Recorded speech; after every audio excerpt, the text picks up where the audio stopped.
Hey guys, Rockingtheblade here. Once again, what's up everybody? Welcome to a long overdue, haven't done in a while, RTB Podcast. What's up everyone? Haven't done this one in a hot minute. It's been a minute. Or well above that, to say the least, since I've done one of these things. A lot of it's old, one of it's recent. But let's get into nitty-gritty in the order of which things happen. Let's start with my overall thoughts on Halloween Kills. I enjoyed it. It was not like the best movie in the world. It's not like genre changing like Get Out or Us or John Carpenter's The Thing, but it was a good like slasher movie that people just want to see the killer go and kill people in the most blood and guts gore type of way. I really enjoyed it from start to finish. It was a fun movie. The kills were great. The acting was great. In fact, I argue the kills were even more brutal in this movie than in the last one that came out. And the last one that came out was pretty damn good, but this one was even better. It was even better. I mean, yeah, there was like a scene or there was a couple of dumb scenes here and there, people making like dumb mistakes, and like this is one part that was like, there was like one part like, how can you confuse this person for that kind of person? I won't spoil what happened, but other than that, like, I enjoyed the movie. I enjoyed the kills. It was a fun time. I really enjoyed myself. I couldn't, unfortunately, do a review on it like I wanted to. I'm putting it on here because, one, it's late. I doubt anyone want to see my review on Halloween Kills, and everyone and their mamas talked about it, one. And then, secondly, I saw it because, unfortunately, the only time I was able to see it was on Sunday, and then the following week, like, Monday, Tuesday, and Wednesday, I was at work, plus Thursday, I was busy because I was at the theaters to see the Critical Role, aka their third campaign, in which, if you want to hear my thoughts on that, put in the comment section below, besides giving you me your thoughts on the video after you see this video. Give me your thoughts in the comment section below whether or not you want to hear my thoughts on Campaign 3, the first episode, and also besides giving your thoughts on the video you're watching currently. So overall, if you want like a good slasher movie, a good like popcorn slasher movie, go see Halloween Kills. It's a fun time. Especially, and if you don't want to play full price, leave seat matinee. If you have Peacock, see it on Peacock, just go and watch it. Go and experience it. It's a fun time. Okay, now the elephant in the room. I know everyone's talked about this, but I just need to get my 2 cents on the matter, and that is on the Nintendo expansion that they announced, for the N64, the extension pack they added for the N64, Sega Genesis, and now I understand why they didn't announce it during the time they were showing off Sora being the final character in Smash, which, by the way, to all you Kingdom Hearts fans, congratulations. My reaction was like, freaking finally, this dude should have been in Smash, but hey, better late than never, as they say. So good on you guys, congratulations. But Nintendo, I've said this on Facebook, I said this on Twitter, I love you guys. You guys is what got me into gaming in the first place. However, if you think I'm going to pay $50, that's right, you're to hear, $50 on games that were from the 80s and 90s? No. And especially how slow you are in, like, putting out the next game on the list to play every month? No. If it was 30, maybe. 50, no. I'm not getting I don't play online with Nintendo anyway, so I'm just not going to get it. And if I do get it online, I mean the basic $20 pass is to play Splatoon online. That's about it. But other than that, I'm not. Why? Because Nintendo, and people are wondering, well, how would you do it? What would you have done if you were in charge? I'm glad you asked that, because this is my answer. I would not only would I would put N64 and Genesis, I would also put Game Boy Color, Game Boy Color, Game Boy Advance, and GameCube. But here's the secret. Here's the secret how you could justify the $50. You put all the system platforms I just mentioned, and you have to upload game-wise 10 games a month, and the 10th game in that lineup, fans get to decide in each on the N64, Genesis, Game Boy Color, Game Boy Advance, and GameCube. On the 10th game on that list, they decide what game gets on that list.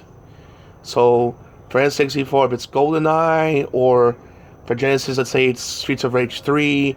Game Boy, it's like a Castlevania game, or like Game Boy Advance, like Mother 3, or GameCube Melee. You put it on there, and don't say you can't. Especially with Mother 3, because it's not hard to do translation. There's no voice acting in that game. It's just text, and I doubt it's that hard to change something from Japanese to English. And trust me, if you do that, Nintendo, people will throw you money.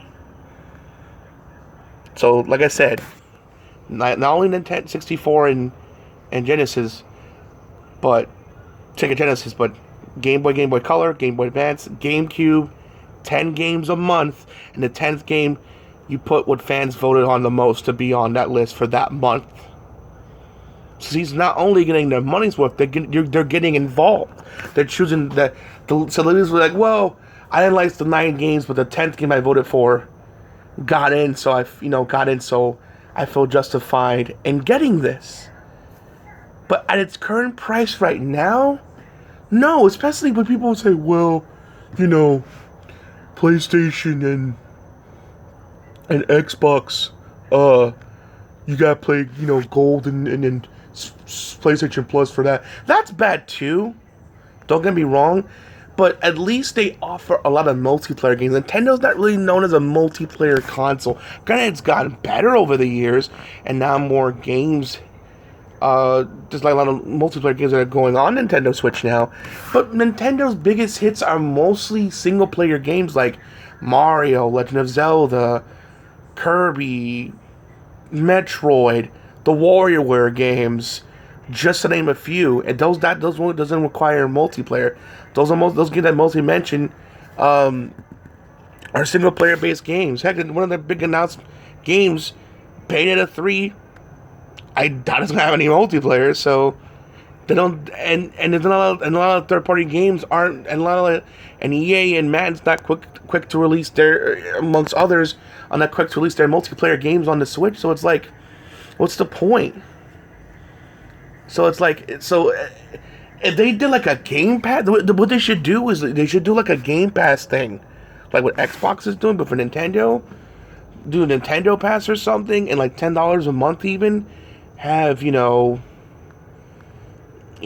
all the things I mentioned. Oh man, that'd be a steal. That should be separate.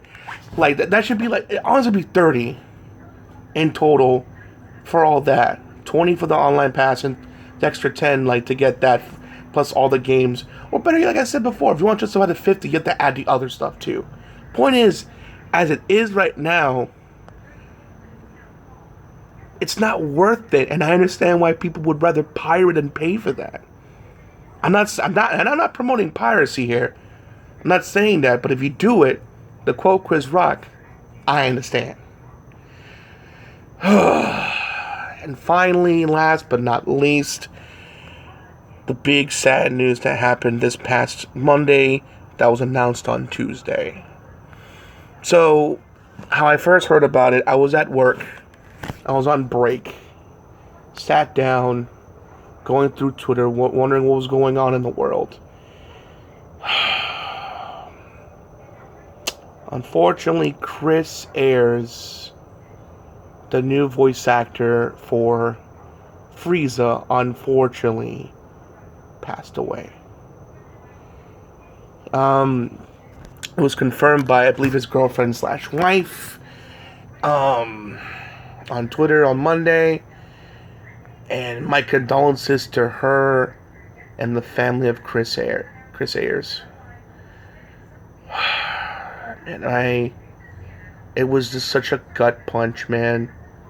Like, it was unexpected, out of nowhere, and ultimately was very, very heartbreaking.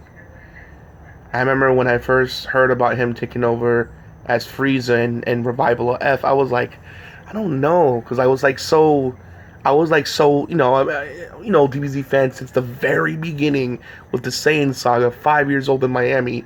My typical Saturday was like Batman animated series on Kids WB, Spider-Man on Fox Kids, and then of course Dragon Ball Z in the afternoon on Cartoon Network. And I was a big fan of Linda and her work, but then when Chris was coming in, I was like kind of worried. But with his performance, he almost immediately won me over. He was amazing, charismatic, but also very intimidating as Frieza. He just killed it. And I was an immediate fan of his work, and just I enjoyed him. And it's just so sad that he's gone. I heard he was an incredible human being. He cared about not only, he was a great husband, also he was great to his co-workers and his fans too, man. And it hurt. It hurt. It felt like a gut punch, and I'm gonna miss you, man. Wherever you're at, I hope you're finally resting in peace, my friend.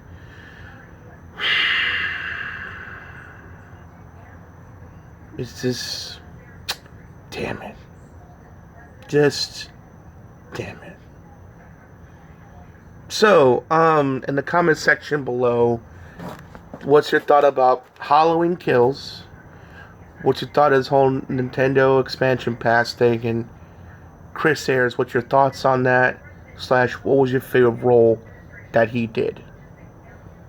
I would love to hear your thoughts in the comment section below. I'll try to respond as fast as humanly possible. Thank you for watching the podcast. I know it was only like 13 minutes long. It wasn't exactly the longest, but I just wanted to get this out there and give my thoughts on all the things that was happening. It's just sad. May he rest in peace. And again, to the family and friends of his, my condolences. Alright guys, hope you enjoyed the video. Hope you have a wonderful day. Peace out.